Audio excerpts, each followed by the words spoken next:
Singapore এই নামটি শুনলেই তো আকাশ ছোঁয়া বিল্ডিং, ফিউচারিস্টিক বাগান, থিম পার্ক, শপিং মলস এসব কিছু চোখের সামনে ভেসে ওঠে, তাই না?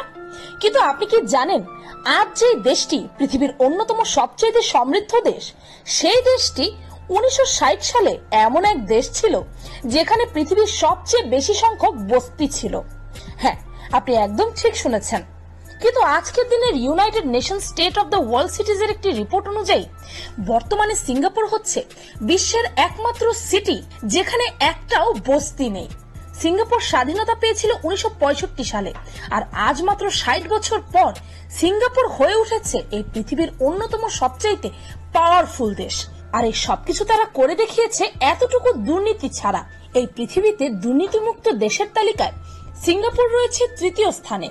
এখন প্রশ্ন হচ্ছে, কিভাবে হলো এই জাদু, তাও আবার এত কম সময়ে? সেটাই জানাবো পিনিক পায়ের আজকের ভিডিওতে। বর্তমান সময়ে সিঙ্গাপুর এত ধনী কিভাবে হলো সেটা জানার আগে চলুন জেনে নেই এই দেশটি আগে কেমন ছিল। 1959 সালে যখন সিঙ্গাপুর ইংরেজ শাসন থেকে স্বাধীনতা লাভ করে, তখন সিঙ্গাপুরের সামনে সবচেয়ে বড় সমস্যা ছিল যে দেশে পানি নেই, প্রাকৃতিক কোনো সম্পদ নেই, সেই দেশের আর্থিক উন্নতি হবে কিভাবে? স্বর্ণ অথবা তেলের মতো প্রাকৃতিক সম্পদ না থাকলে ব্যবসা বাণিজ্য কিভাবে করবে তারা? কর্মক্ষেত্র কিভাবে তৈরি হবে? তাই এইসব সমস্যা মাথায় রেখে সিঙ্গাপুর ভাবলো কেননা প্রতিবেশী দেশ মালয়েশিয়ার সাথে সংযুক্ত হওয়া যাক, এতে করে মালয়েশিয়ার মার্কেট এবং প্রাকৃতিক সম্পদ সিঙ্গাপুরেরও কাজে আসবে। এইসব ভেবে 1963 সালে সিঙ্গাপুর ফেডারেশন অফ মালয়েশিয়াতে জয়েন করে ফেলে। কিন্তু আস্তে আস্তে তাদের এই ডিসিশনই তাদের কাল হয়ে দাঁড়ায়, কেননা দুটি দেশ জুড়ে যাওয়া সত্ত্বেও রাজনীতির মতভেদ রয়ে গিয়েছিল। তাদের মাঝে রাজনৈতিক এবং অর্থনৈতিক ডিসিশন নিয়ে মতবাদ এতটাই বেড়ে গিয়েছিল যে শুধু নেতারা নয়, বরং দুই দেশের সাধারণ মানুষের মাঝেও দাঙ্গা লেগে যায়। আর এর কারণে ব্যবসা বাণিজ্যের বিরাট ক্ষতি শুরু হয়। আর এই ব্যবসার জন্যই তো মূলত এই দুই দেশ এক হয়েছিল, তাই না? আর এসবের কারণে মাত্র 2 বছর পরেই অর্থাৎ 1965 সালে সিঙ্গাপুরের সাথে সকল সম্পর্ক ভঙ্গ করে দিয়ে নিজেদের হাত উঠিয়ে নেয় মালয়েশিয়া। আর এ কারণেই সিঙ্গাপুর মালয়েশিয়ার থেকে আলাদা হয়ে যায় এবং আরো একবার সেই আগের অবস্থাতেই ফিরে আসে। এখন এখান থেকে আপনাদের কি মনে হয়, সিঙ্গাপুর এরপরে কোন দেশের কাছে সাহায্য চাইতে গিয়েছিল? উত্তর হচ্ছে কারো কাছেই যায়নি সিঙ্গাপুর। মালয়েশিয়ার সাথে এত কিছু হওয়ার পর সিঙ্গাপুরের প্রধানমন্ত্রী লি কুয়ান ইউ এটা বুঝে গিয়েছিলেন যে এখান থেকে উঠতে হলে কারো সাহায্য ছাড়া নিজেদের বলেই উঠে দাঁড়াতে হবে, তা না হলে দেশটাই ধ্বংস হয়ে যাবে। আর এই ভাবনা নিয়ে তিনি শপথ নিয়েছিলেন যে তিনি সিঙ্গাপুরকে অন্য কোনো দেশের সাহায্য ছাড়াই এতটা উন্নত করে তুলবেন যে সারা পৃথিবী তাদের উন্নতি দেখে ঈর্ষান্বিত হবে। And guess what? তার এই অসম্ভব স্বপ্ন আজ সত্যি হয়ে গেছে। বর্তমানে সিঙ্গাপুর বিশ্বের অন্যতম সবচেয়ে উন্নত দেশ। কিন্তু প্রশ্ন হচ্ছে, এমনটা তারা করলো কিভাবে? এর জন্য সর্বপ্রথম তারা গভর্নমেন্ট প্ল্যানিং করে, কারণ তারা জানতো যে দেশের সরকার ঠিক থাকবে না সেই দেশ কোনোদিনই উন্নতির মুখ দেখবে না। পিএম লি ডিসাইড করলেন যে তিনি এমন এক সরকার গঠন করবেন যেটি হবে স্টেবল, ট্রান্সপারেন্ট অর্থাৎ স্বচ্ছ এবং পুরোপুরি দুর্নীতিমুক্ত। এখন দুর্নীতিমুক্ত সরকার গঠন করা তো এতটাও সহজ নয়, এর জন্য অত্যন্ত কঠোর কিছু নিয়ম কানুন বানাতে হয়। তেমনই একটি স্ট্র্যাটেজি হচ্ছে কম্পিটিটিভ কম্পেনসেশন, অর্থাৎ সেই দেশের সরকারি চাকরিজীবী হোক অথবা নেতা, তাদের সকলের স্যালারি প্রাইভেট কোম্পানিতে জব করা এমপ্লয়ীদের সমানই হবে। আর সবার সেম স্যালারি হওয়ার কারণে সবাই ভালোই টাকা ইনকাম করছিল, তাহলে কেউ দুর্নীতি কেনই বা করবে? এরপর সরকার এও সিদ্ধান্ত নিল যে তাদের দেশের প্রতিটি সেক্টরে শুধু তাদেরকেই নেওয়া হবে যারা দক্ষ এবং যোগ্য, অর্থাৎ রাজার ছেলে আর রাজা হবে না, সেই রাজা হবে যে কিনা যোগ্য। ওয়াও! এখন গভর্নমেন্টের প্ল্যানিং তো তৈরি, এবার প্রশ্ন আসে যে আগে কোন সমস্যার সমাধান করা উচিত, ব্যবসা বাণিজ্য নাকি মানুষের থাকা খাওয়া? তখন তারা ভাবলো যে সবার আগে তো মানুষের থাকা খাওয়ার সমস্যার সমাধান করা উচিত, কারণ সে সময় সিঙ্গাপুর ছিল এই পৃথিবীর সবচেয়ে গরিব দেশগুলোর অন্যতম। আর এ কারণে মানুষের থাকার জন্য বাড়িঘরও ছিল না, আর বেশিরভাগ মানুষই বস্তিতে থাকতো। আর এই সমস্যাটাই সবচেয়ে বড়, কেননা যে দেশের মানুষের থাকা খাওয়াই পাচ্ছে না সেই দেশ উন্নতি করবে কি করে? তবে সে সময় সরকারের কাছে খুব বেশি জায়গা জমিন ছিল না, তাই তারা রাতারাতি একটি আইন পাশ করিয়ে সেখানকার ধনী মানুষদের প্রাইভেট জায়গা জমিন তাদের কাছ থেকে সস্তায় কিনে নিয়ে সাধারণ মানুষদের জন্য অ্যাফোর্ডেবল ঘরবাড়ি বানিয়ে ফেলে আর লাখ লাখ বস্তির মানুষদেরকে দালানে থাকার সুযোগ করে দেয়। এখন অনেকে তো এতটাই গরিব ছিল যে সরকারের তৈরি এই বাড়ি তারা কিভাবে কিনবে, রাইট? এর জন্য কিস্তির সিস্টেম চালু করা হয় যেন তারা আস্তে আস্তে কিস্তি দিয়ে সেই বাড়ি নিজের করে নিতে পারে। আর এর পাশাপাশি মানুষদের বেকারত্ব দূর করার জন্য বিভিন্ন কর্মক্ষেত্রে সুযোগ দেওয়া হচ্ছিল। আর এভাবেই সিঙ্গাপুরে কোনো বস্তি আর অবশিষ্টই ছিল না। এখন এইসব সমস্যার সমাধানের পর আসে অর্থনৈতিক সমস্যা। আর যেই দেশ এত গরিব ছিল তাদের নিজেদের জিডিপি 125 গুণ কিভাবে বাড়িয়ে নিল তারা? তাদের কাছে তো কোনো ন্যাচারাল রিসোর্সেস ছিল না।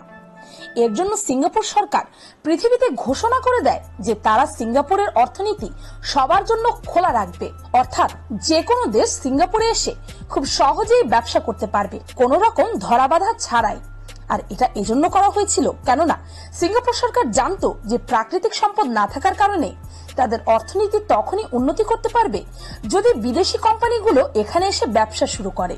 এ কারণে তারা একটি বিজনেস ফ্রেন্ডলি এনভায়রনমেন্ট তৈরি করে, যার কারণে অ্যাপল, গুগল, সনি, মাইক্রোসফট আর প্যানাসনিকের মতো বড় বড় কোম্পানিগুলো সিঙ্গাপুরে ব্যবসা শুরু করে দেয়। আর বর্তমানে সবচেয়ে সহজে ব্যবসা করার দিক থেকে সিঙ্গাপুর দ্বিতীয় স্থানে আছে।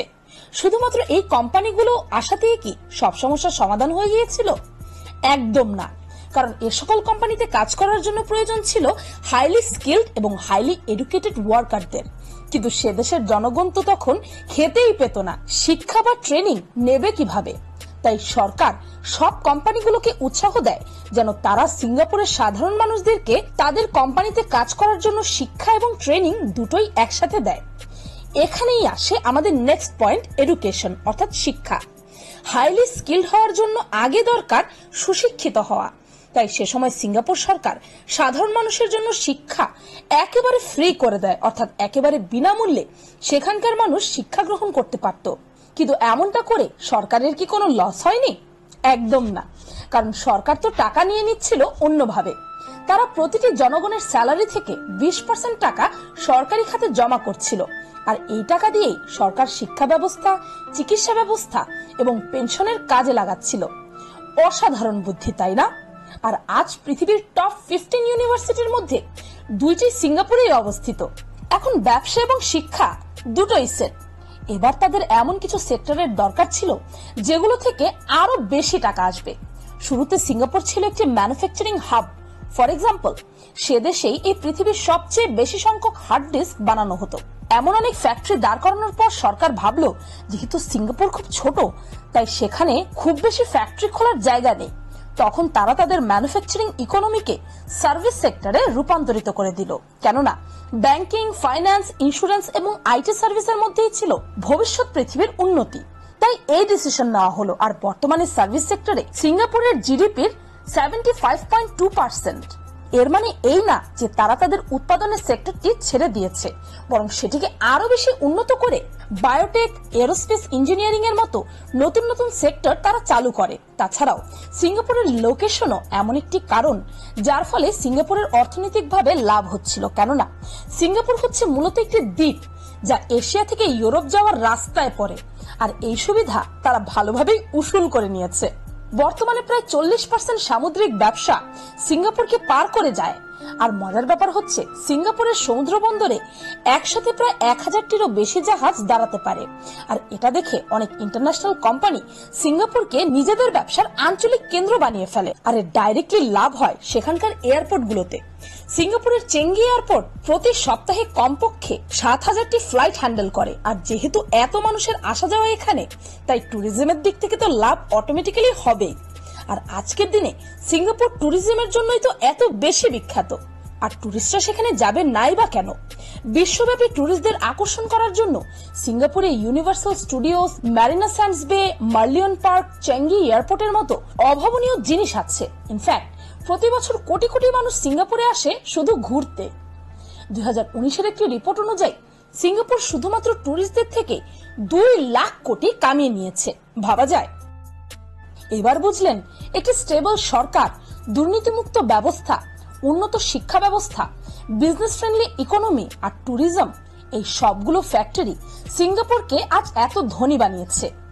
এবার আমার একটি প্রশ্ন আছে, যেভাবে সিঙ্গাপুর নতুন স্ট্র্যাটেজি ব্যবহার করে তাদের দেশকে জিরো থেকে হিরো বানিয়ে ফেলেছে, ঠিক তেমনি আমাদের দেশেও কি করা সম্ভব নয়? এ বিষয়ে আপনার মতামত কমেন্ট সেকশনে জানাতে পারেন। ভিডিওটি ভালো লাগলে আপনার ফ্রেন্ডস এন্ড ফ্যামিলির সাথে শেয়ার করতে পারেন। আর তেরিকপাই চ্যানেলটিকে সাবস্ক্রাইব করে বেল আইকনে অল নোটিফিকেশনস অন করতে ভুলবেন না যেন। আমি ফাল্গুনি, আজকের মতো এই পর্যন্তই। দেখা হচ্ছে পরের ভিডিওতে।